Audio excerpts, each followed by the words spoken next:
Women who have been in marriages for a long time have repeated a certain kind of dance of relationship for a long time.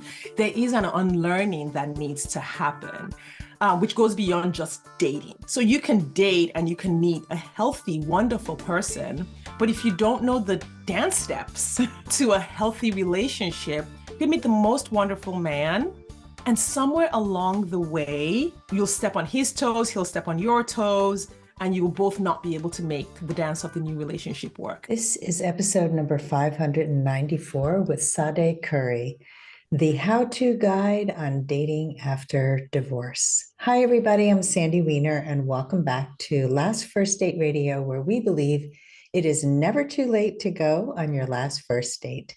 And to support you on your journey to lasting love, I've written two books. The first is Becoming a Woman of Value, How to Thrive in Life and Love. And this book is for women who want to succeed in all areas of life and love. And it really deals with core confidence and building your core confidence. Really great stories and tips. Each chapter has an exercise for you to work on. And the second book was released on Valentine's Day of 2023. And this book is called Choice Points in Dating. I wrote this book to empower people to make healthier decisions, healthier choices at every state of dating and relationships. And you can find them both on Amazon for Kindle or paperback. This week's tip on becoming a woman of value is step number one: love yourself first. We get told to love ourselves by so many experts out there. And what does it mean to love yourself? Well, in my opinion, loving yourself means that you honor and value yourself, that you know your standards and know your boundaries and know what your needs are. And when you know all those things, you can work really hard at not abandoning yourself for any person, any job, any relationship. So my challenge to you this week is to love yourself first. Before I bring Sade, my guest, on, I want to invite you to join my Facebook group. It's called Your Last First Date. We are a group of about 4,000 women. I have 7 amazing monitors who help me run this group. It is extremely valuable and different from other groups out there. We are not a group that comes on and complains constantly about how horrible dating is, how horrible men are. This is a group that supports you to grow on your journey to lasting love. And so if you are interested in self-growth and interested in a positive learning place, join us at Your Last First Date. And now for my guest. Sade Curry is a dating coach for divorced women, and she's the host of the Dating After Divorce podcast. She is a certified in trauma coaching, feminist coaching, and life and relationship coaching. She teaches women strategies for going through divorce with emotional balance, healing, rebuilding, and finding love again. And she is remarried to Kent Curry, and they live in St. Louis, Missouri. So Sade, you remarried after your divorce. Tell us how you met Kent and what led to getting married again. Yes, thanks for asking, Sandy. My journey to getting married again was really surprising in many ways. I thought it would take me 5 years after my divorce to find someone that I wanted to settle down with. I had been on the dating scene for about 9 months before I made a shift in the way I dated. So really all the same things that everyone generally experiences on the dating apps and off the dating apps happened to me. Getting ghosted, what they call future faking, where a guy might tell you all these glorious things that you love and you think a future is actually going to happen, but it didn't happen. And so I had all of the ups and downs on the dating apps, which I thought it would be really easy. I thought I'd get on there, there'd be a guy, and I'd ride up into the sunset. But 9 months into that journey, about 9 or 10 months, I thought, okay, what I'm doing isn't working. I obviously have no idea how to do this.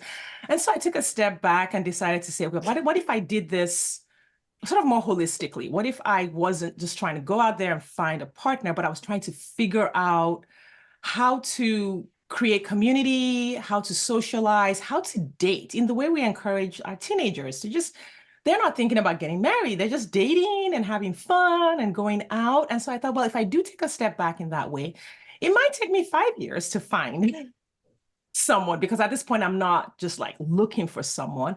And then I also felt that the environment I was in didn't have a lot of like-minded people. So I said, okay, considering those odds of what I'm looking for, let's just give it 5 years. And that really helped me relax. I was still dating, I was still actively dating, but it was so much more relaxed. When I matched with a person on the dating apps, the thought that I might marry that person stopped occurring to me. I stopped thinking about them as a potential spouse or potential partner. I was like, this is just someone that I'm going to have a very fun date with. And I started planning my own dates. I had a running list of places I wanted to go in St. Louis, where I live, which is a really fun city. We've got a lot of great places to go. And so if I matched with someone who wanted to go out, I was happy to suggest something I wanted to do, a restaurant I wanted to try. And once I relaxed into that, dating became a whole lot more fun. And weirdly, I became better at it because I wasn't relying on the man to move the dates forward or do anything. I was just having a ball. And because I was better at it, I was meeting more people faster, getting to first dates faster. I met Kent on Bumble. I would say within about 6 months of making this shift. And I had actually taken a break. Even within those 6 months, I took a little break just to date in person. So I was off the apps for about 3 months. I went to conferences, dated people I met in person, came back on the apps, I believe January of 2018. And then I met him February 23rd of 2018 on Bumble. It was really quick. We matched on a Saturday morning. I had this really amazing meditation in the morning, dropped my teen kids off at their activities, and I was driving home. And just within that flow and within that like calmness of mind and non-attachment to anything happening, I thought, I wonder if I should change the age range. So I think I was 43 at the time. And I had my age range going up to 50. And I thought, I wonder who's lurking in the early 50s. And so I got home that Saturday morning. I opened up the app, shifted the date, and immediately matched with Kent. Unknown to me the night before, he had joined the app for the very first time at 2 in the morning that Saturday morning. And so he had swiped right on me. I swiped right on him at 10 a.m. The day after. And then we just started having this conversation that went all day. And so because I was so much more comfortable asking for dates, I said, hey, do you want to meet up tomorrow? There's this really great Korean restaurant. And so we met up for dinner that Sunday night, and the rest is history. Wow. Well, I love so many things that you shared. I think so many of us can relate to all the pressure we put on ourselves, especially after divorce, and you have no idea how to navigate the apps, and you believe people when they say they're going to do something and then they lie to you. And it's like shocking in the beginning. This is not what dating was like when we were younger. And then you kind of get the hang of it. And I went through a similar thing where I put so much into each person I was meeting, and I would build up so much about who they were and make this fantasy about maybe that's my future husband. I had one person where we talked on a Saturday night for the first time, and we had this beautiful conversation. And then he started sending me emails. This is a long time ago. He's sending me emails. We didn't have texting then. And then we're calling. I think we exchanged like 30 emails within a very short period of time. He lived about an hour, a little over an hour away. And so between our work schedules and the distance, it took a little bit of planning to find a time to meet. And finally, when we met that day, I mean, I was positive he was going to be my husband. And we met, and it was awful. I couldn't even talk to him in person. We had built up this craziness that made no sense at all in person. It was all projection and hope. And so, it takes a while to navigate. And each one of these, if you're learning, hopefully, and growing, you're not putting so much pressure on each one as it has to be the one, my future partner, my future husband. And so you meet this guy and you already were chill, you had been living your life. And I love that you had dates planned because I mean, that's what it's all about. Like it should be fun. It should be an adventure. And so you met him, and then it goes fast because you already were clear about what you wanted and who you were, and you had taken all the pressure off. 100%. I was very clear about who I wanted. And I want to talk about that a little bit because sometimes there's a little confusion around um, making a list around who you want. So I had made lists, multiple lists. And I think at this stage of my dating, I realized how to make a list that actually worked for me because I would make a list, I would meet a man who matched that list, and it would be nothing like what I truly wanted. In fact, I wanted nothing to do with some of the men who exactly matched the list that I had. So I eventually make a list. It had about 60 attributes on it, so it was really long, but I used less of the external attributes that I had been using before to judge people and more of the experience I wanted to have with the person. And so I did have, certain things like, well, I want them to be tall because I'm almost 6 feet tall. It would be nice if I wasn't looking down at them. So I did have a few of those things, but I was more interested in how I felt around the person. So I wrote things like, we laugh a lot together. I wrote, we can enjoy an evening by the fireplace with both of us reading a book. My husband now, my current husband, reads 140 books a year. So he more than met that requirement. I wrote things like they like to travel, but not just, well, we get on a plane and we go on vacation, but we actually like to explore cities together, explore ideas together. And so when I saw Kent's profile, he was standing beside this, what looked like a really old building, like a historical building. There were no signs. I love historical buildings. And just that feeling of like, oh, this looks like possibly someone who has an interest in history because they're standing by this building, like they wanted to capture that, drew me to him where other items might not have. So I learned to make a list and get clear on the smaller experiences I wanted to have with my future partner, like little things. What a day in the life with that person might feel like. And it wasn't so much about what they earned, even though, for sure, they had to have their own income. But it was a lot less about that than what were we doing together? What did the life look together? And so my list then comprised of what that person would need to be or act like or enjoy for the life that I wanted to come together. I think people get really stuck on the list.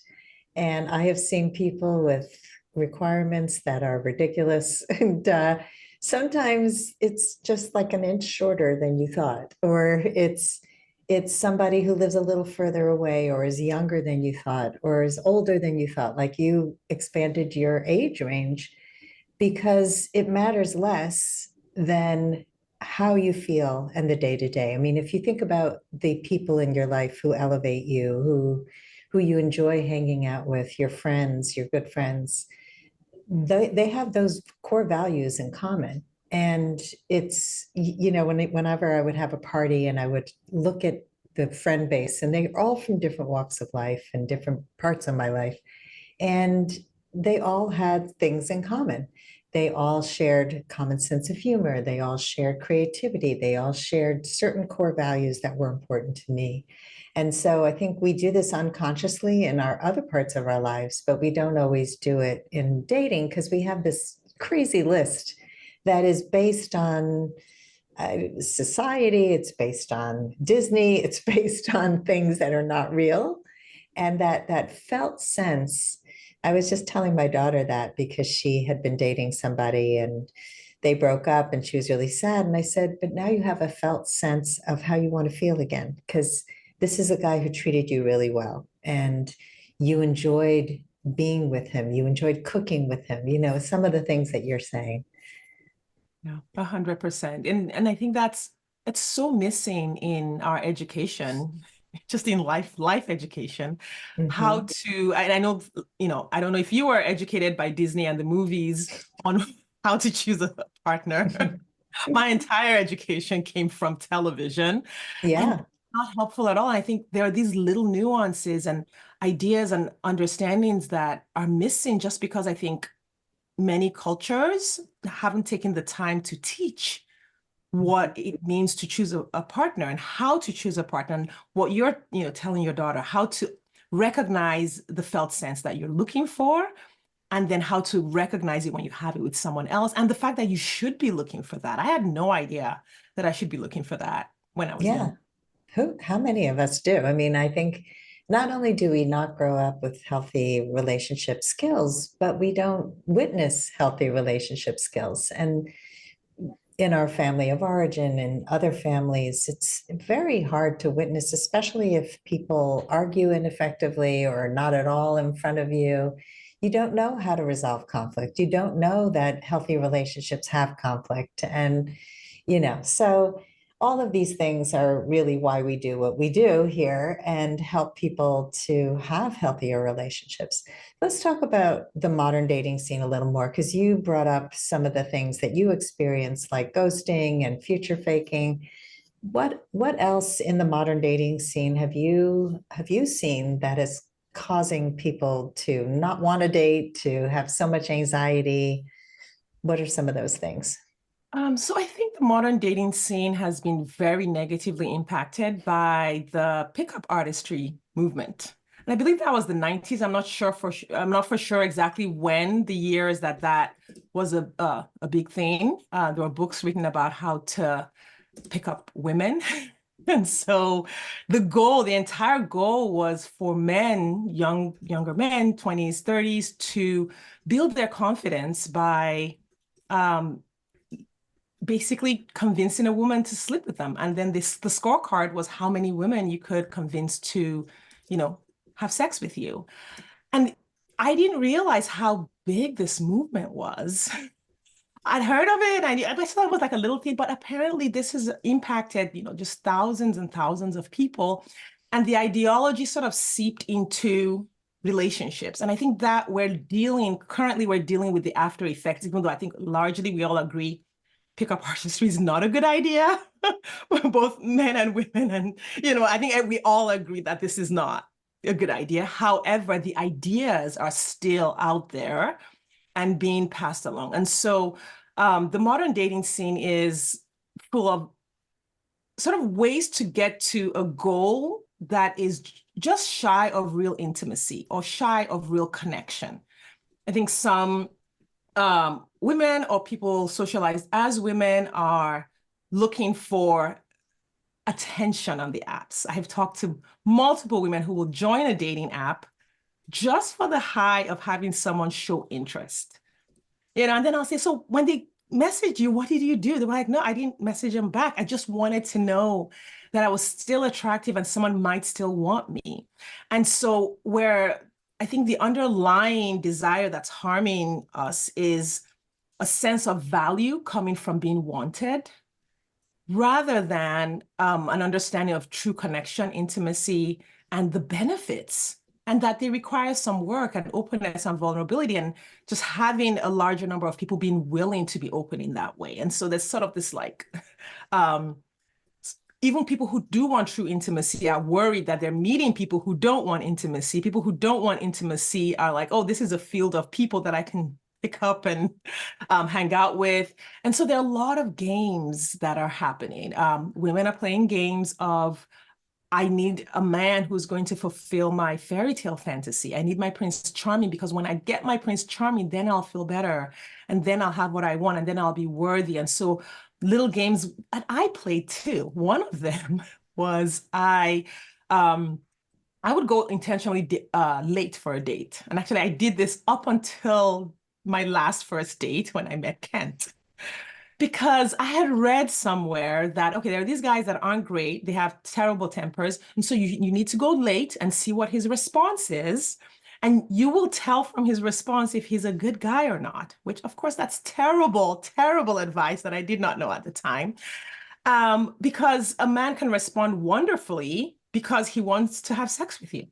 Because he's realized that, well, if I just don't do any of these, I'll just have sex and I'll be, I'll be good. So I just need to smile through whatever she does.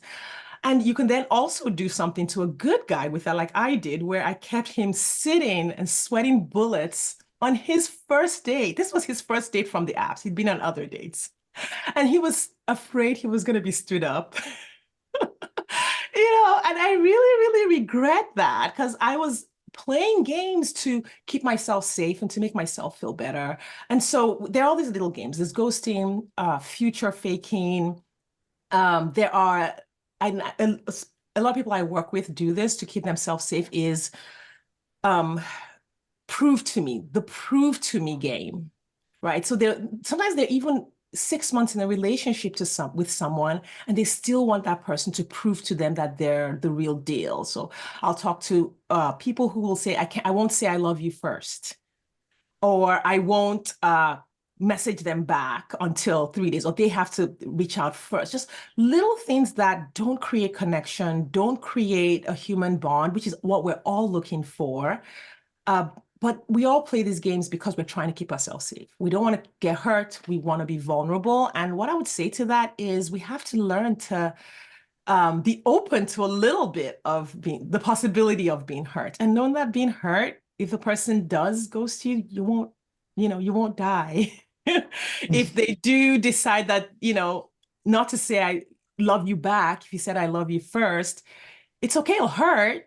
But that's the growth. That's, I think, the maturity that we're missing and the skill of creating connection that we might be missing. Let's take a quick break to hear from our sponsors. This episode is brought to you by Amazon Music Unlimited. You can listen to over 70 million songs and thousands of playlists and stations. Plus, you can now stream your favorite podcasts like Last First Date Radio.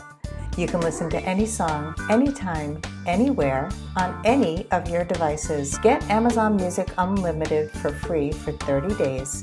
Just head on over to getamazonmusic.com/lastfirstdate to learn more and claim this offer. You mentioned the pickup artist industry. I remember when my son was starting to date, he was following a lot of that because he thought it would help him with confidence.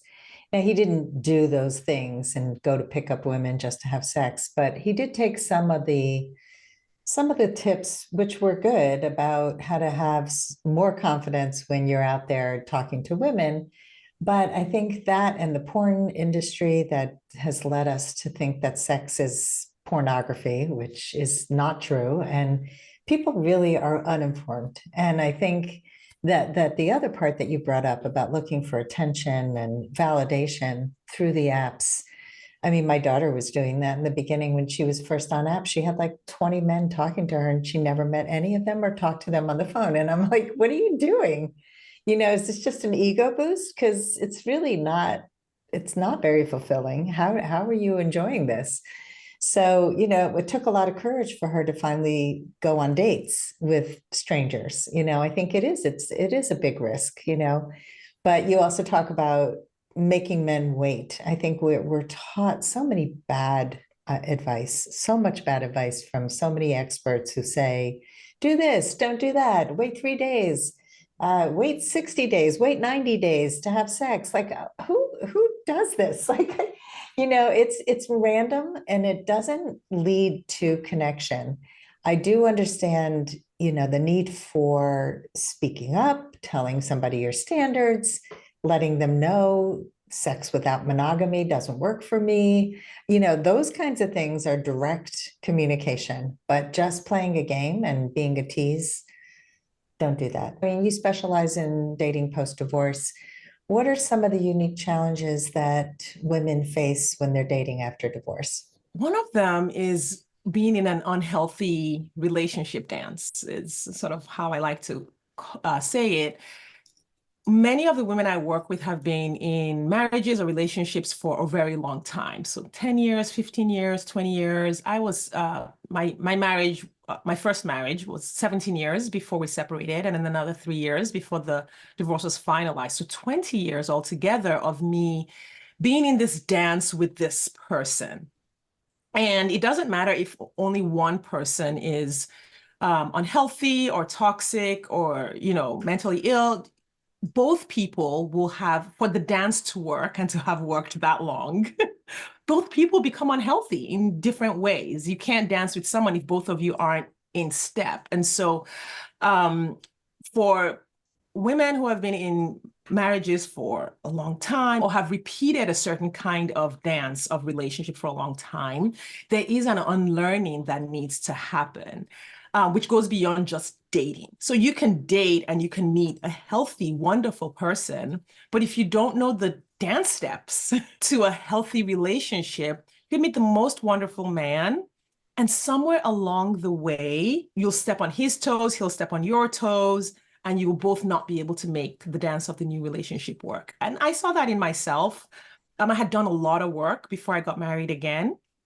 And still, there were little moments where I caught myself thinking in unhealthy ways about my current husband, or thinking in unhealthy ways about our conflicts that we had. I mean, luckily, my marriage now looks, and it's like an about face from my first marriage. However, we still have conflict. We still have to negotiate a lot of things. And I had to learn how to negotiate in a healthy way, how to have conflict in a healthy way. I had to really work with other professionals and doing my own work to not jump to the worst case scenario whenever something went wrong. And so very few women who have divorced come to dating or a remarriage or a new partnership without some unhealthy dance that they've learned. And so that's a unique challenge. A lot of that comes out when they start dating. A lot of ways they try to keep themselves safe from being with the person they were before. I don't want a man like my ex-husband. And so their entire list is made up of attributes that are what they think are the flip side of their ex-husband, but it turns out to be this other extreme list that keeps them falling for people who are pretending, or people who are not good for them, or looking for someone who doesn't exist. And so they have to sort of readjust what life looks like. I teach something I call a good man scavenger hunt, where I tell women to just go out into the world and look for what healthy men look like. Now, we're not looking for them to date them. They could be married. They could be your uncles, your brother. For some people, their sons are the healthy men in their lives. Younger, wherever. Anytime you see a man acting in a healthy way, pause and take a good look at what a healthy man looks like, and start to absorb sort of like you said, a felt sense of being in the presence of someone healthy and what that looks like, because many women don't have no idea. My parents got divorced when I was young. Their marriage was very unhealthy. My first marriage was very unhealthy. So I had very little experience in witnessing healthy relationships, healthy interactions. And so I went on the scavenger hunt for myself, and now I teach it to other people.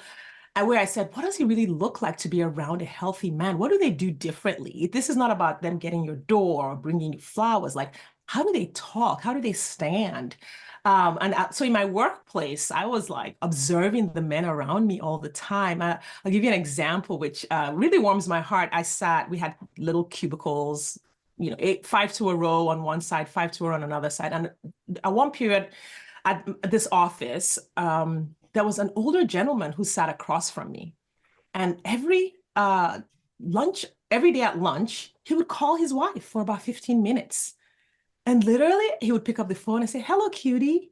And they'd have this conversation. I was like, "Oh, this is amazing. I want that." And I just took in the feeling of someone calling me just to check in on me. And I did the same with the younger men who were married, the ones who were not married, at church, wherever I was.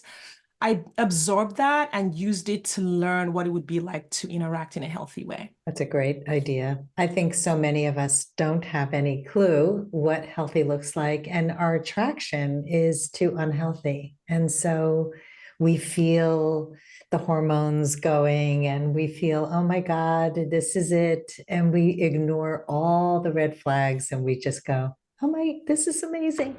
So when you have more experience with what healthy looks like and what healthy feels like and what healthy people do, it just makes for an easier time when you're out there dating because you can recognize it. And I love that, the scavenger hunt.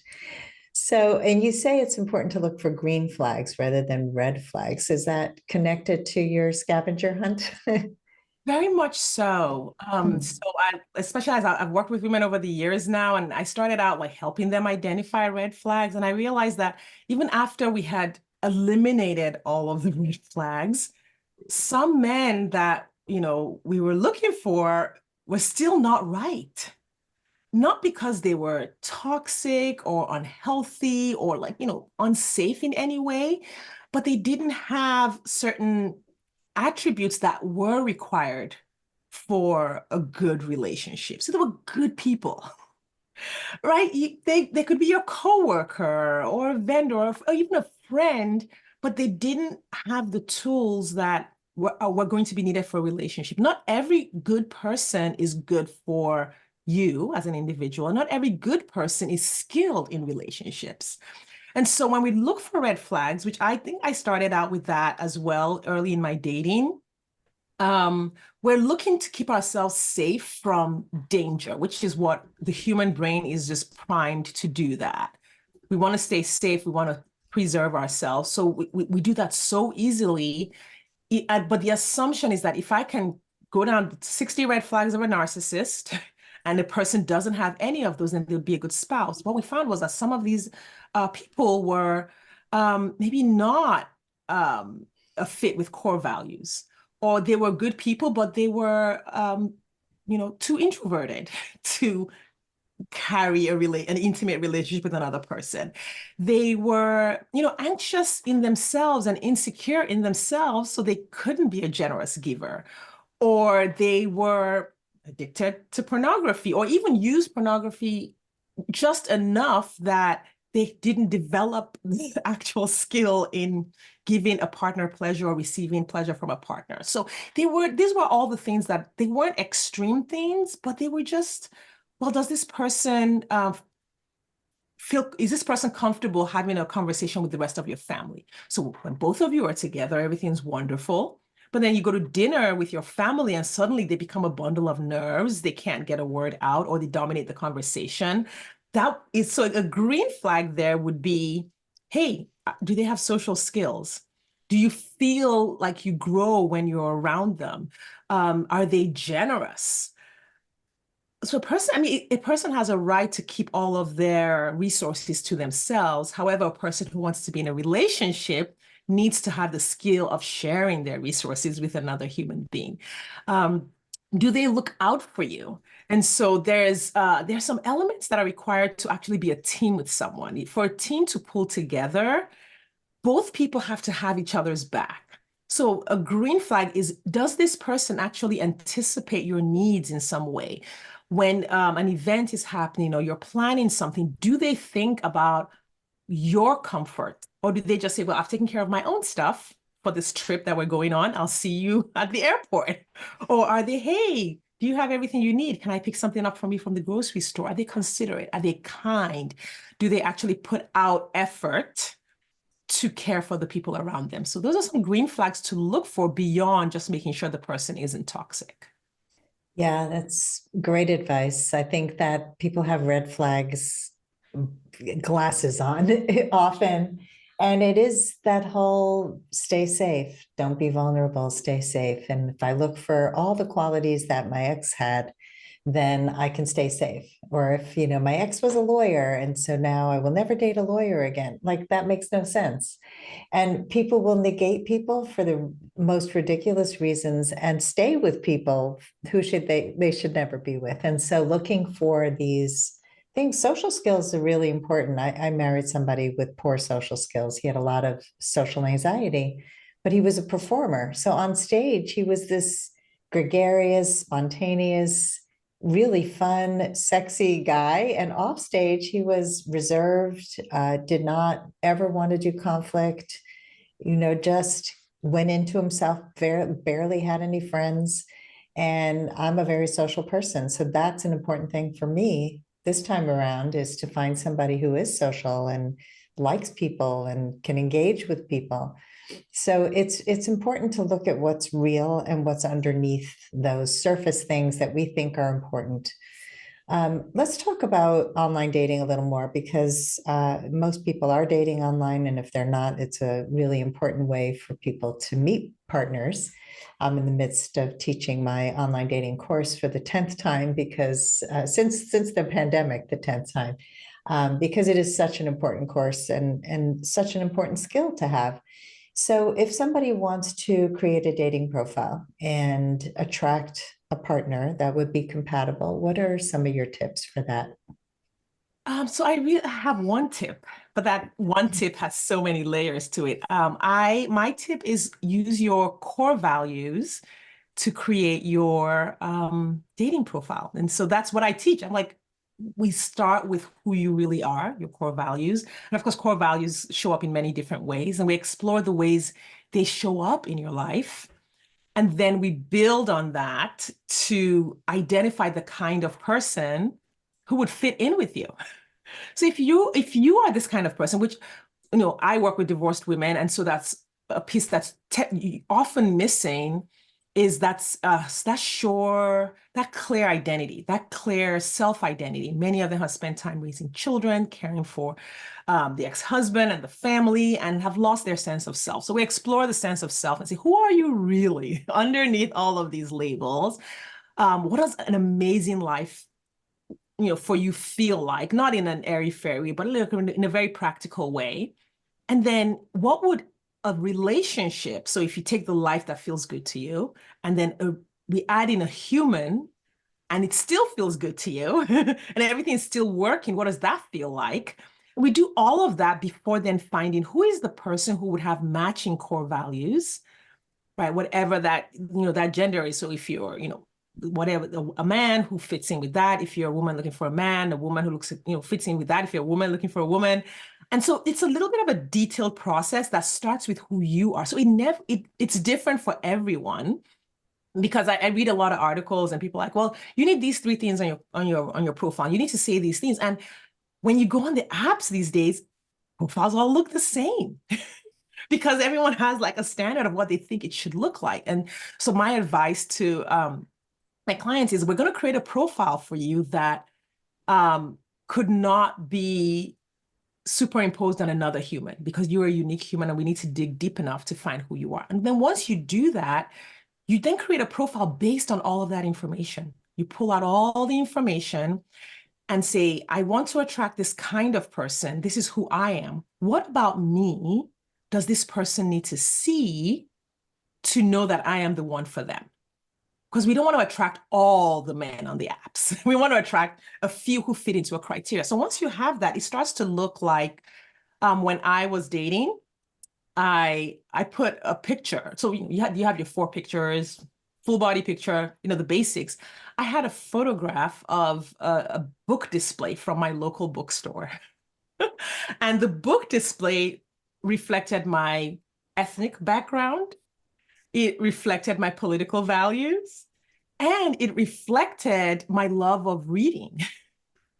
And so in that one photo, I told this entire story that, no one would tell you, hey, you need to put up a picture of these particular set of books on your profile. But that's what I did to attract a person that matched up to that for me. And so I tell my women that, listen, you need to have your profile needs to tell a story. That story comes from your core values and it connects to the person you want to attract. And so there are no 10 steps to that kind of a story.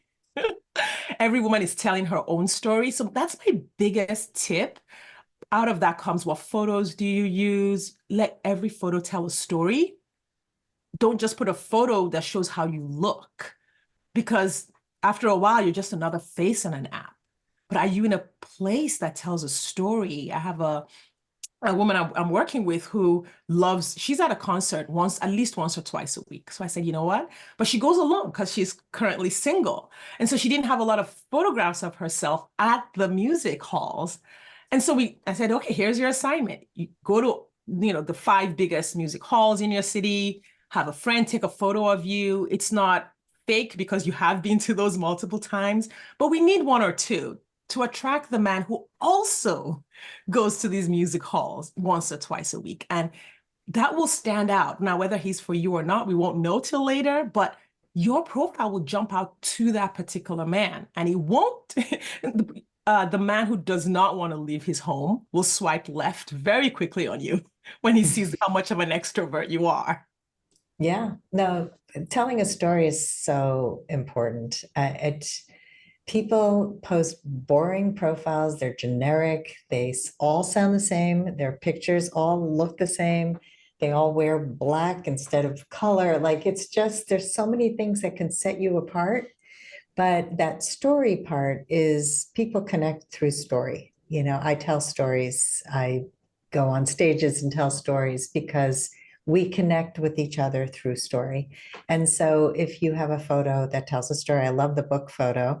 I had a profile picture where I'm reading a book. I had gone to a winery with a friend who I met actually through the podcast. We both had written books and we both had each other's books. And so we met up in California at a winery and we both sat in these big red Adirondack chairs reading each other's books. And my daughter took pictures and then I put mine up on the dating site. And it was a funny picture because it said first date stories. And you know, it's a good conversation starter. Tell me about a first date. You know, oh, you like to read. Oh, cool. Where were you? So I think, you know, just doing something you love, an activity that you love, hiking, biking, walking with your dog. So many people just put a picture of their dog or a picture of a sunset. Who cares? I don't want to see a sunset without you in it. Or you tell me where it is, right? So there's just so many things people can do to add more context, to give more information so that by the time you're actually talking, you already know a little bit about this person. So, Sade, what are your final words of advice for anyone who wants to go on their last first date? Ooh, so many words, but I'll boil it down to, oh, there was always so when it comes to dating, so many words. I would say we if you're thinking about dating or if you are dating, it's because you want the most basic human need, which is connection with someone else. And that is, I think that's such a valid quest. My advice would be don't let the speed bumps along the way keep you from reaching the end of that quest. However long your quest takes, whether it takes a total of 18 months like mine did, or if it takes 5 years like I thought it would take, it's such a worthy quest. Like real, true love, real human connection, real companionship, teamwork, partnership is just really worth the effort to learn how to date in this modern world, to learn how to change our own old patterns, our own habits that are in the way, to grow beyond where we've been, to learn new things, to practice new things, to do a few scary things. I think the end result is totally, totally worth it. So, you know, whatever you have to do to keep going, learn, get support along the way. That's my advice. Keep going. It's worth it. It's totally worth it. And also to learn along the way. That is an important piece because I think a lot of people just keep making the same mistakes.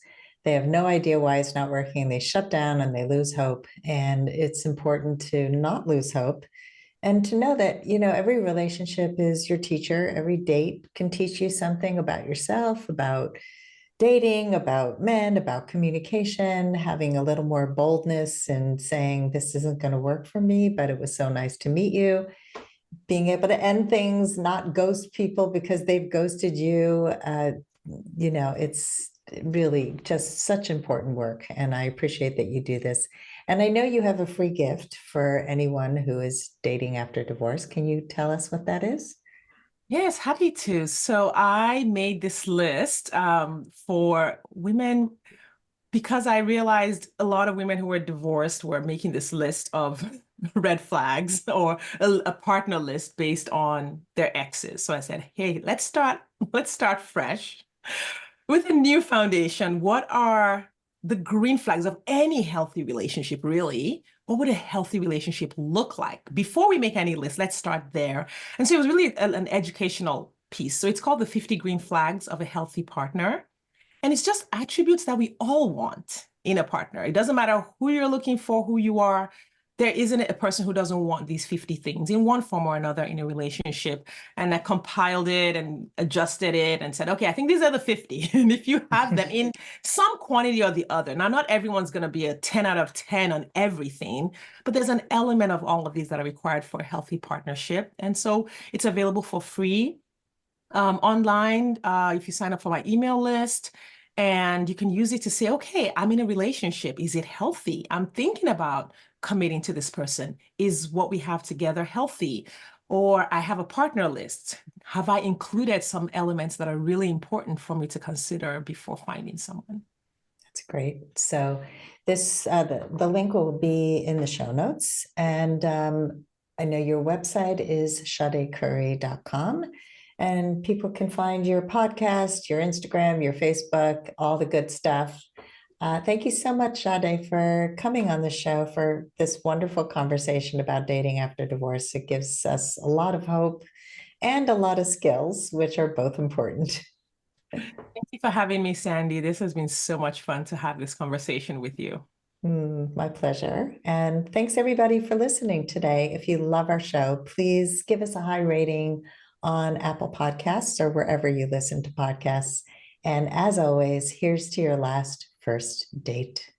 If you are ready to get unstuck, gain new tools, become more empowered, and finally find your last first date, I'd love to talk to you. Fill out an application to be considered for a complimentary half-hour love breakthrough session at lastfirstdate.com/application.